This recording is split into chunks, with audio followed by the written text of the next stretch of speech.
Hello friends. Before we start, make sure to like and subscribe to the channel and leave a comment with where you're from and what time you're watching. That way, YouTube will keep showing you stories just like this one. Now, let's begin.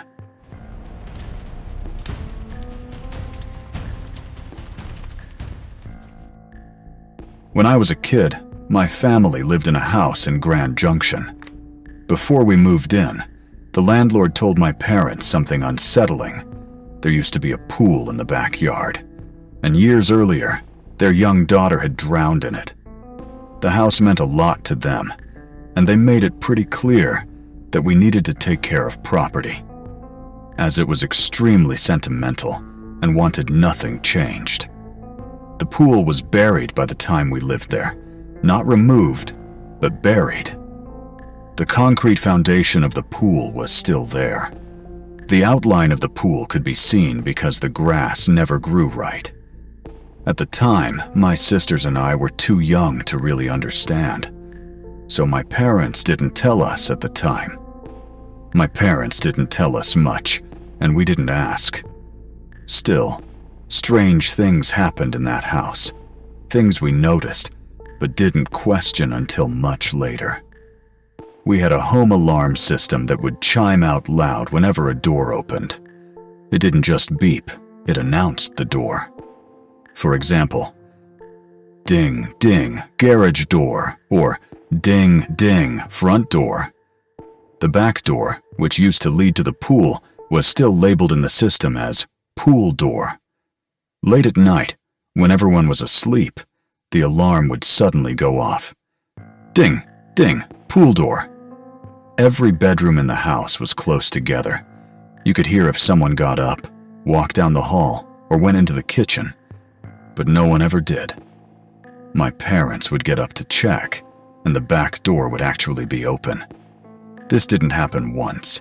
It happened multiple times, always late at night. The same thing happened with the garage door. The alarm would announce it, and again, no one had moved. Another thing I remember clearly was the garage itself. Whenever my mom asked me to take out the trash, I'd get this overwhelming feeling of being watched the moment I stepped inside. It wasn't imagination or fear of the dark. It was intense and specific, like something was there, lurking in the shadows. I still remember that feeling today. One night, my mom was awake in the living room while the rest of us were asleep. She saw a shadow move down the hallway toward the bedrooms. She assumed one of us kids was sneaking around, so she got up to confront us. She walked past my room first and saw the shadow go into it. My door was open. Certain she'd caught someone, she walked in and flipped on the light. As a mother, she knew instantly that I wasn't pretending to sleep. I was out. She checked my closet, under my bed, and around the room. No one else was there. Confused, she went to my sister's room, expecting to find one of them awake. Their door was closed, and both of them were asleep too. My sister shared a bedroom that we later realized was most likely the same room the landlord's daughter had used. Never confirmed, just assumption. At night, they would hear tapping on the wall. It wasn't rhythmic, and it wasn't loud, just deliberate. It didn't sound like pipes, the heater, or the house settling. One night, they started screaming for our parents.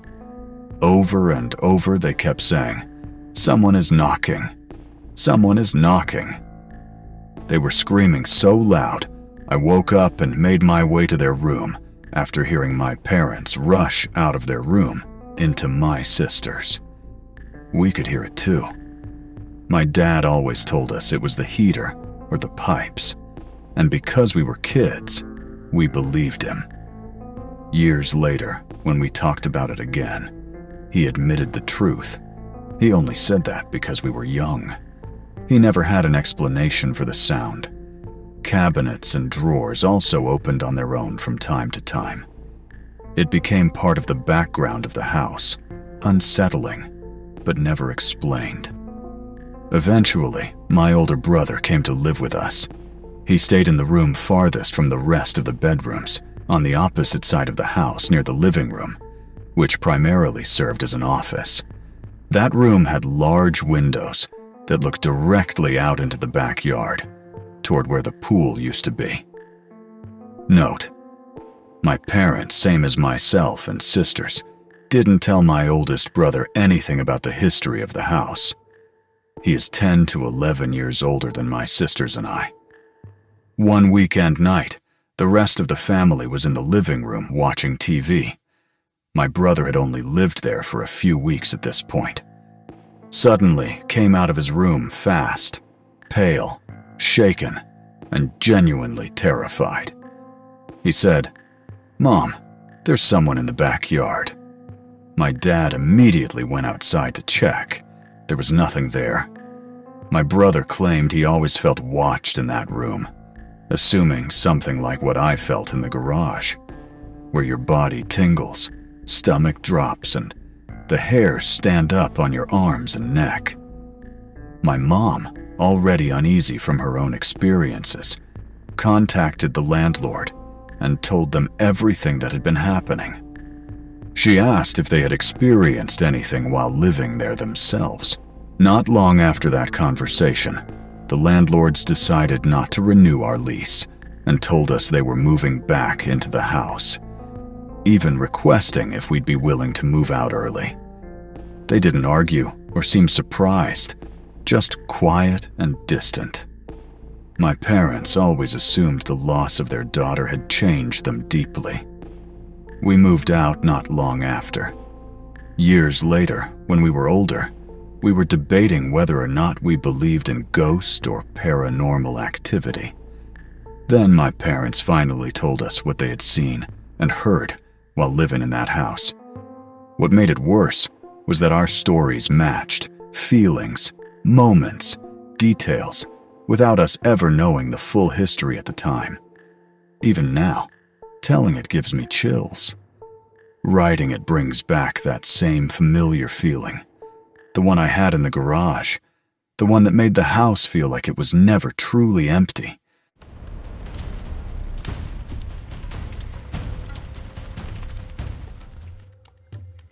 My first year of college, I made a close friend named, for sake of anonymous, Neil.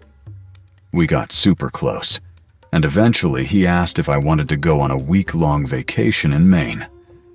As someone who had never been to Maine, I was excited to visit. It was a fun several-hour drive, but as we got closer, the mood slowly began to shift. Cities became less frequent. Tall pine trees crowded the road and swallowed the sky. Though it was peaceful and relaxing at night, the silence felt too deep, like it was pressing in on you. While we were up there, we did edibles quite often at night since there wasn't much to do. We'd hop in our canoes, drift across the dark water, try to fish, and just sit watching the lake breathe under the moonlight. You were supposed to carry lights at night, and more importantly, you were not allowed to be on the water after dark. So when we saw boats in the distance, we assumed they were patrol and lowered our heads, hiding low inside the canoes until they passed. One night we decided to paddle out to a giant island in the middle of the lake. Knowing we weren't allowed to do this, we carefully and quietly docked our canoes inside thick bushes along the shoreline and tossed our belongings into the boats. Neil put his flashlight inside his canoe, and I tucked mine underneath my shirt. As we docked, Neil said he thought he heard footsteps that weren't ours. I shrugged it off. He did too. A narrow trail cut into the woods, barely visible in the dark. We stepped slowly and carefully, trying not to snap twigs beneath our feet. Then, almost instantly, the entire trail lit up. A search boat swept its lights through the trees, beams slicing between branches and freezing the woods in stark white flashes. We stopped moving, and quickly hid behind nearby trees, barely breathing. Then we heard it again. Footsteps. Not ours. Neither of us moved. We stared at each other as the sound repeated. Single, deliberate thuds shuffling through leaves and brush. Our hearts dropped and seemed to stop in our chests. If we moved, the boat might catch us. If we didn't, whatever was in the woods with us might. We waited for the boat's light to drift away, then sprinted as fast as we could back toward our canoes hidden in the bushes. I followed Neil's exact foot placement so we wouldn't stumble. Just as we were about to reach the shoreline, that damned boat light swept back toward us, flooding the area. We dove into the bushes and stayed perfectly still. Lying there on our backs, we heard the footsteps again, leaves crunching, branches brushing, something moving through the woods. And the scariest part, they were getting closer. I gripped my metal flashlight like a baton, knowing whoever came around that tree and bush we were hiding behind was getting it. The footsteps became unmistakable, stopping at the only entrance from the trail. They grew louder, closer. At the same time, the boat approached again, its engine humming across the water, then suddenly growling to life and speeding away into the darkness. Relief washed over us for a split second. But now we were alone, with whatever else was near. The steps closed in until it felt like they were 5 feet away, just around the tree. We knew our only option was to run. There was no reason to confront this when we could escape with our canoes. As quickly as possible, we dragged our canoes out from the bushes and down to the shoreline. Right as we were about to paddle off, Neil froze. "Wait, I'm missing my flashlight!" Knowing he had put it in the boat, he began frantically searching, while both our hearts pounded in our ears. After what felt like forever, he looked up. The flashlight sat perfectly balanced on top of a rock, centered, upright, like someone had placed it there carefully. Neither of us put it there. We grabbed it without saying a word, shoved the canoes into the water, and paddled hard across the open lake back toward home. To this day, we have no idea what that boat was searching for. But whatever it was looking for, it probably wasn't looking for us.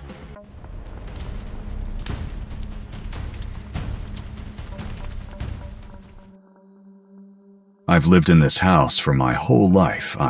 17, female. I have experienced a lot of strange things in this house, and I've always been told I'm being paranoid and just scaring myself. The first time I heard something, I was 12. I had been sitting downstairs watching TV with my dogs. I was home alone, and it was the middle of the day, so I wasn't scared or paranoid. As I was watching TV, I heard a noise from upstairs. I paused it and realized it was footsteps. I immediately checked to see who was home, but upon looking at everyone's location, no one was, and no one was even in their way home.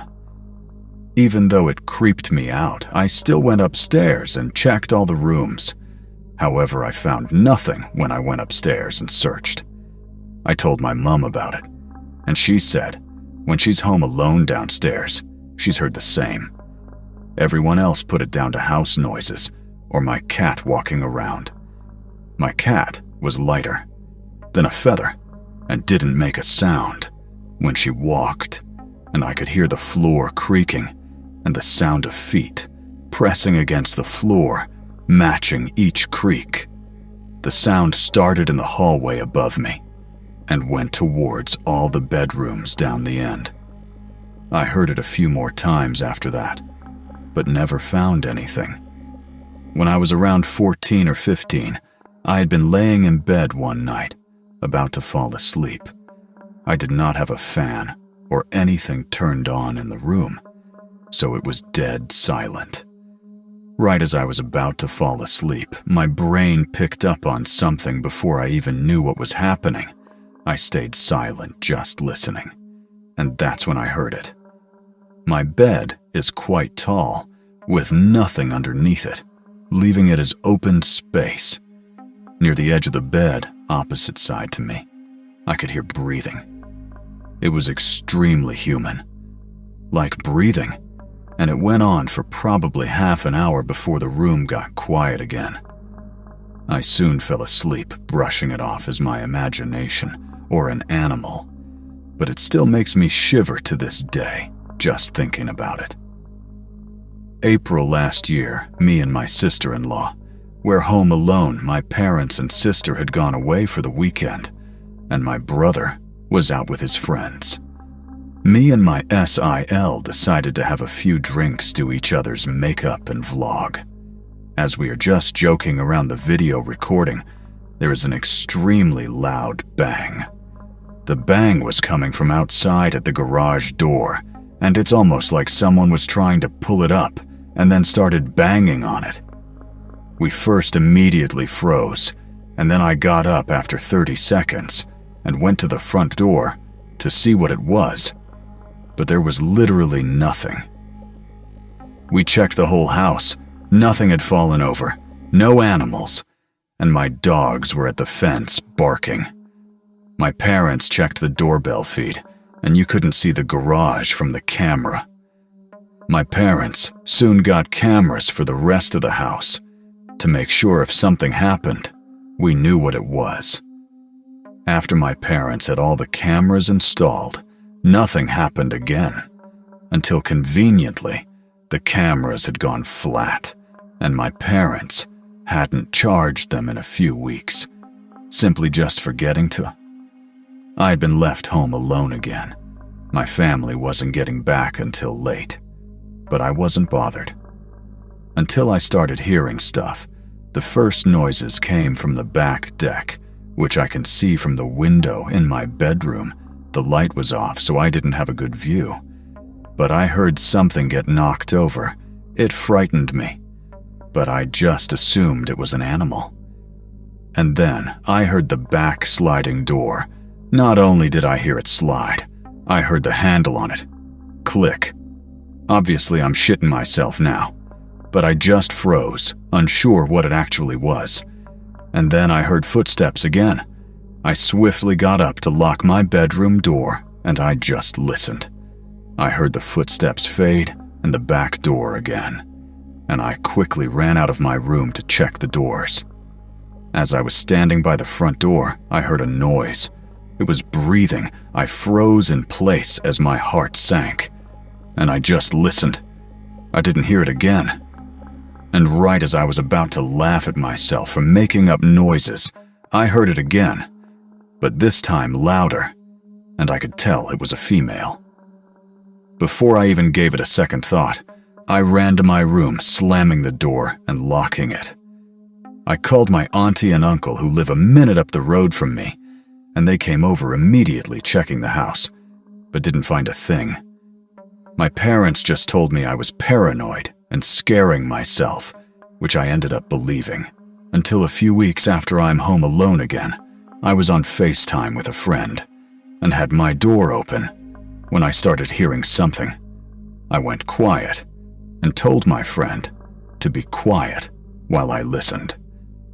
We both listened, and then the sound became very clear. I could hear the bathroom door opening and closing from the draft as I left that window open, which was quite normal. But then I heard the other sound. It was the sound of a light switch. Like literally the sound of a light switch being flicked on and off. It wasn't like a pattern in the flicks either. Sometimes a bunch would happen super quickly, and then I wouldn't hear it for a few minutes, and it would happen once every minute or two. My bedroom door being wide open and the sound being so close scared the fuck out of me, and I was just frozen. I eventually got the courage to get up and lock and close my door. Luckily for me, after 5 minutes of being locked in my room, my SIL messaged me that they We're about to be home. I hadn't messaged anyone in my family knowing they'd call me paranoid, but I felt a lot better knowing people were coming home. These are some of the little things that have also happened over the years. In the bedroom downstairs, we used to have photos all over the walls. However, every single morning without fail, they would all have fallen off the wall, but standing up against the wall, not like them had been knocked off but placed.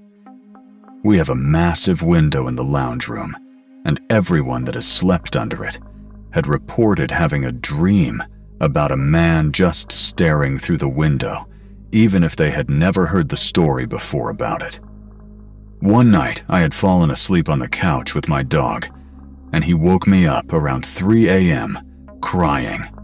And when I sat up, he walked over to the hallway and growled, then to the end of the hallway, and started losing it, barking, and then came back, crying and shaking.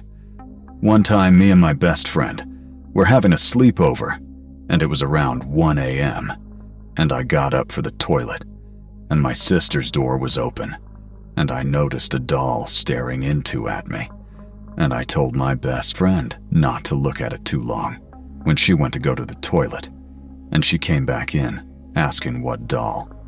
And when Jay went back and looked, it was gone. These are all the main things that have stuck with me, and I'm just so confused, as there is no explanation. Any thoughts on what could be happening are greatly appreciated, please.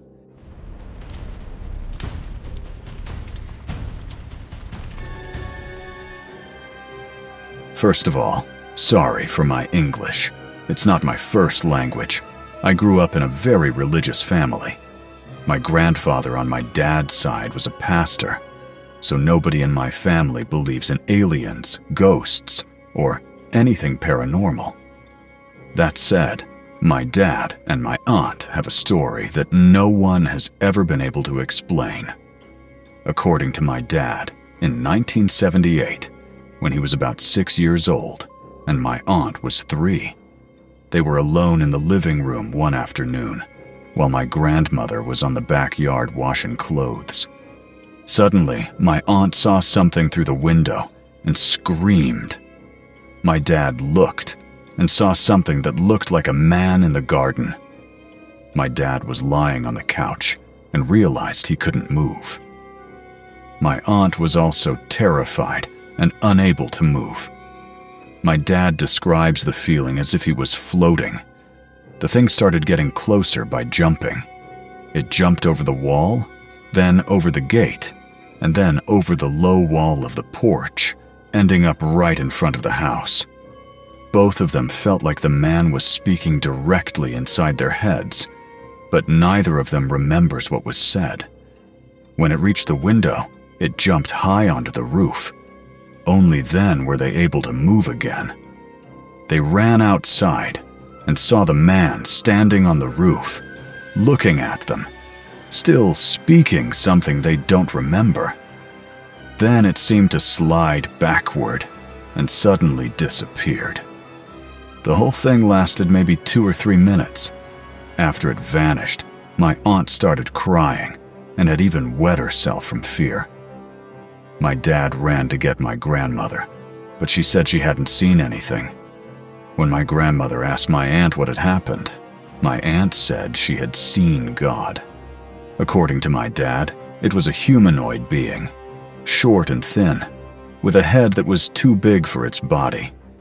It had very large eyes, about the size of saucers, with pupils and no eyelids. It had holes where the nose should be, and a mouth with no lips. It was wearing a tight suit that went all the way up to its neck, kind of like a diving suit, metallic and purple, and skin tone was almost the same as the suit. My dad is colorblind, so he isn't sure about the color, but he is 100% certain it was not green or gray. During the entire experience, there was a constant sound that both my dad and my aunt describe as a deep buzzing, like cicadas. When the being spoke, they felt a copper taste in their mouths. After that day, my dad says there were other moments in his life when he felt like he was floating again, but without seeing the being. Of course, my grandfather said they were just imagining things, and the family brushed it off. But something clearly happened that day, and it has never been explained. Interestingly, around that same time, there was an official investigation happening here in Brazil into UFO sightings, known as Operação Prato. Does anyone have any idea what this could have been?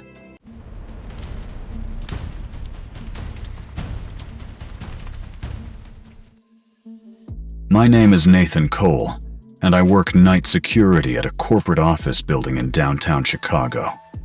The job is usually simple. I sit alone in a small security room from 11 p.m. to 7 a.m., watching 16 live camera feeds and doing hourly patrols through empty hallways. I was told no one is allowed inside the building overnight. No cleaning crew, no late employees, just me and the monitors. For months, nothing unusual happened. Then one night at exactly 2:36 a.m., Camera 14 detected motion in the underground parking garage, even though the gate automatically locks at 10 p.m. and cannot be opened without management access. When I checked the live feed, I saw a man standing perfectly still under one of the dim garage lights. He was wearing a dark security uniform with a badge on the chest. The uniform looked exactly like mine. I immediately pulled up camera 1, which shows the security office door, to make sure no one had entered. It showed me sitting alone at my desk. I even waved at the camera to confirm it was live. When I looked back at camera 14, the man was suddenly closer to the camera. There was no footage of him walking, no glitch, no cut. He had simply changed position between frames as if the system could not record the moment he moved. A few seconds later, my radio crackled and a voice said, "All guards report status." The voice was identical to mine. Same tone, same slight rasp. I had not touched the radio. My hands were on the desk. I slowly picked it up and asked who was transmitting, but the only response was static, followed by slow, steady breathing. When I glanced back at camera 14, the man was now standing inches from the lens. His face filled the screen, but his features looked stretched and distorted, as if someone had pulled them downward. His eyes were darker than they should have been. Then he smiled. At that exact moment, camera 1 flickered and went black for 2 seconds. When the feed returned, the security office chair was empty. My coffee cup was still on the desk. My jacket was still hanging behind the chair. But according to the camera, I was gone. I was still physically sitting there, staring at the screen, but the monitor showed an empty room. My heartbeat felt loud in my ears as I watched camera 2 activate. It showed the hallway outside my office. The same man from the garage was walking toward my door, wearing my uniform and moving exactly the way I do, with the same slight limp in his left leg. The hallway lights flickered as he approached. The radio crackled again, and this time the voice whispered, "Shift change." The handle to my office door began to turn slowly. Then all 16 camera feeds switched at once. Every monitor showed the security office from different angles. Every screen showed me sitting calmly in my chair, staring at the cameras and smiling. I do not remember what happened after that. The morning staff found me outside in the parking lot at 7:12 a.m., sitting on the curb. According to the system logs, I completed my entire shift normally, logged every patrol, and clocked out at exactly 7 a.m. I quit that same day, but sometimes at 2:36 a.m., I still receive a motion alert from camera 14. The preview image always shows the security office. The chair is not empty. He's sitting there, watching the screens, waiting for his shift to end.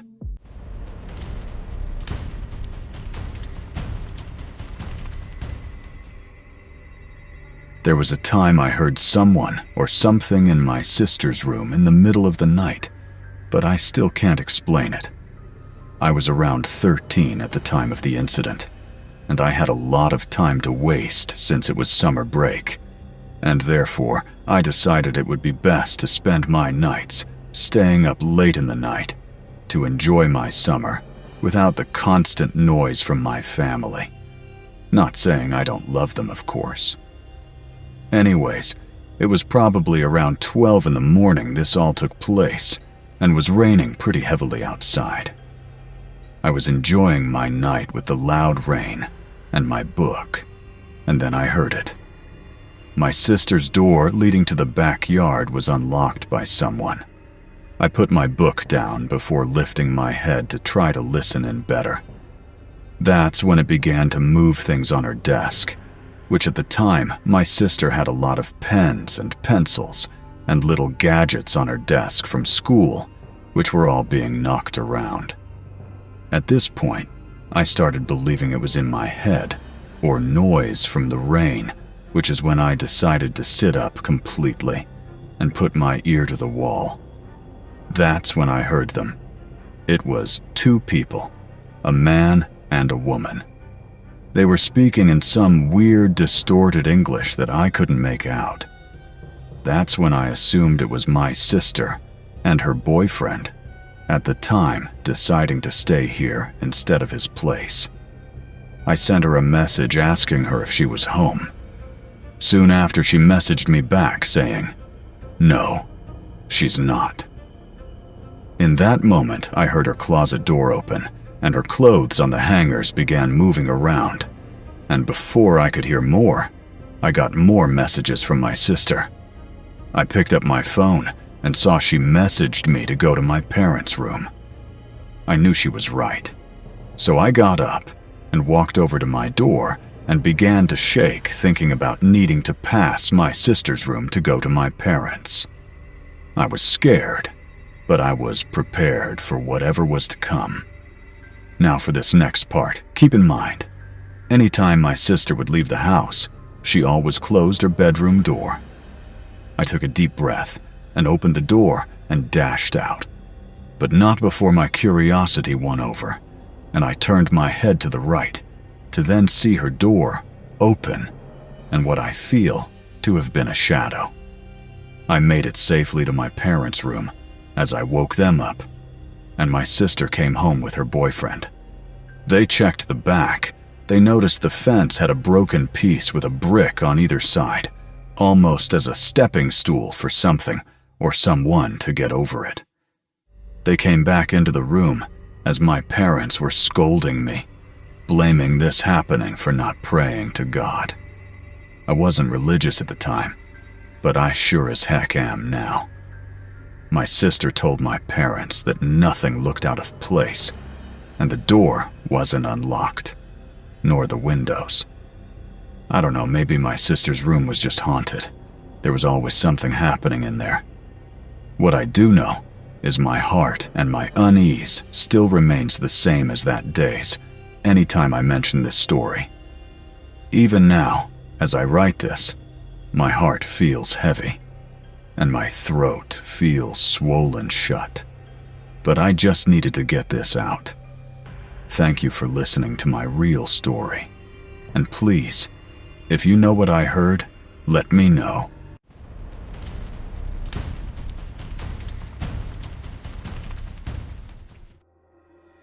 Before I start, I'd like to say that this is not just a case of tripping out from smoking. Something actually physically violent happened, as you will soon read. Also, I'm horrible at not leaving out details, so my apologies in advance if this turns into a bit of a long read. I've discussed with people several times about the weird things that happen after smoking weed. I used to smoke a lot, And obviously, sometimes you can freak yourself out, which is why I haven't smoked in years. I know there's been countless times that I got paranoid from sounds or something like that. And whether some of those experiences for me were actually happening, or just my mind going crazy and imagining things, I'll never know.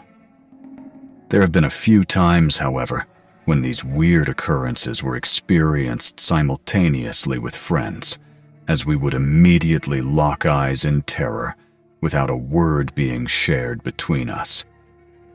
I may share some of those other experiences on here eventually, but this one that I'm sharing now is the scariest by far. All of these experiences are centered around music. So, to give some context, I was 19 at the time, attending college. My cousin, who was more like a sister to me, is a little over a year older than me, and also attended this same college. We both lived in our own one-bedroom apartments just on the edge of campus. She was like a 5-minute walk away from where my apartment was, so I was frequently over at her place, where we would smoke and watch movies together, and just hang out. So I'm over there one afternoon, and we are playing Beatles Rock Band, like we did growing up together. She had just brought it back with her after visiting home. Sick. She has always been more extroverted than I am, and was getting ready to go out with friends that night. I didn't really care to, so I was just gonna hang out there with her dog and watch TV. She says bye and heads out for the night. I change the input on the TV from Rock Band to whatever input Netflix was on. I had probably been there like an hour or two, probably, when I decided I wanted to smoke again. So I go smoke, come back to the living room and sit down on the couch. I was kind of bored at this point, and decided I wanted to play Rock Band again. So I turn on the Wii, and it pulls up the home screen for Beatles Rock Band, obviously. I've got the Wii remote out. Cursor is moving with my hand like it should, and I move it over to click play or whatever the button says where you start it. It's not selecting it. Granted, it had been years since I had played on a Wii, up until the 1 or 2 times I had played on it, since my cousin brought it back with her. So I was rusty on the controls. But I'm clicking select, the little button on the back, both at the same time, all with the cursor hovering above play, and it's just not selecting it. Now, if you've ever played Beatles Rock Band and can even remember these details from the game, you may remember that when it's on the start screen waiting for you to hit play, it's playing music and videos in the background. It'll switch from one song to the next, not all of them, just some snippets of their biggest hits. Well, this welcome screen was only playing one song. Yellow Submarine. I think we all probably know the chorus from this classic song that had that childish, joyful sound that many of the Beatles songs were popular for.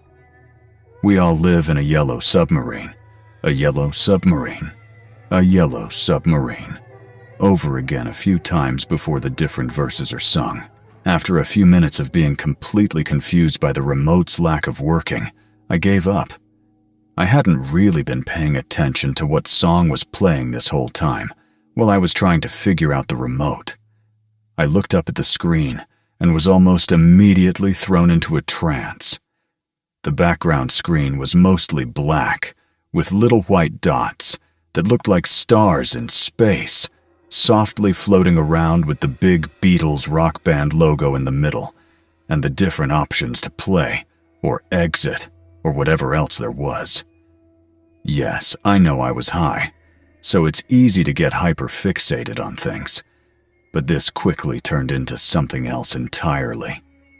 I sat there, mesmerized by the starry background and the rhythmic chant of the chorus of Yellow Submarine. Before I knew it, I had been sitting there God knows how long, just staring into the TV, basically hypnotized. I started to realize that there wasn't an end to the song that was playing, and they were singing any of the verses. There was no switch-up of other songs sprinkled in, and there was never an audible end to whatever recording was playing. It was literally like a perfect loop of the Yellow Submarine chorus, playing over and over and over again. And I had been sitting there, just taking it all in. As I began realizing how weird this was, and began to get creeped out, quite frankly, I quickly found the TV remote and just turned the TV off. I sat there for a few minutes, kind of just getting my bearings back, almost like right after you wake up from a really hard nap with the folds of the pillow imprinted into your face. I had this awful feeling as if there was someone there in the room with me. I sort of reluctantly got up to walk to the kitchen area to get some water. As I'm walking towards the cabinet to get a cup, I hear this incredibly loud whoosh sound go through the living room. I don't know how else to describe it other than the word whoosh. I can still hear it perfectly like it just happened, and it gives me chills anytime I talk about, like I'm getting chills right now. I was absolutely and completely terrified. There's no telling how long I just stood in the kitchen area completely frozen, not knowing what or who I just heard, and what the hell am I supposed to do right now? As quietly as I can, I grabbed the big knife out of the little knife thing that everyone has on their kitchen counters. Terrified, I very slowly and as quietly as possible walk towards the living area, slowly letting it come into view as I peer around the corner. I'm soon in the living area, knife in hand, looking at nothing. So now I start walking towards her bedroom. I slowly walk through the entire apartment knife, first looking for whoever or whatever was there. After checking everywhere, bedroom, closet, under the bed, behind the shower curtain, everywhere, there was nothing and no one. Certain that I had done a clean sweep, I decided it was time to go. So I put the knife back in the kitchen, unlock the front door, and lock it back as I leave. Obviously, at this point, although I was very freaked out by what sounded so real, I was attributing it to being high and just tripping out. Unfortunately, I would soon learn that it was more than that, and it terrifies me to this day. Because I think what I experienced was all in my head, I didn't tell my cousin about this. But about a week passed, and she tells me that she's been experiencing some weird things in her apartment. My heart sinks. She tells me that at first she just woke up 2 nights in a row at exactly 3 a.m. Then, she woke up again at exactly 3 a.m., except this time the light in her living room was on. So she gets up and turns it off, goes back to bed. Next night, 3 a.m., more lights are on. And she always slept with like these string lights on in her room. She left them on all the time. Next night, 3 a.m., every single light in her apartment is on except the string lights. They've been unplugged. So obviously I have to tell her about my experience. She's scared, rightfully so, but doesn't exactly know what to do about it. Next day, all of the same as the night before, except now she has scratches on her back. So she goes to the Catholic church in town for Mass. She's not Catholic. And then goes and buys some sage and brings it home and smudges the entire apartment. And after that, it all stopped and everything went back to normal. I've only told this story a few times to close friends because it freaks me out and scares me all over again every time I tell it. But I was in the spooky mood to share, so there you go. Sorry again that this post is so long. I can't help myself, LOL. But thank you for reading this far. Let me know if you've ever had similar experiences.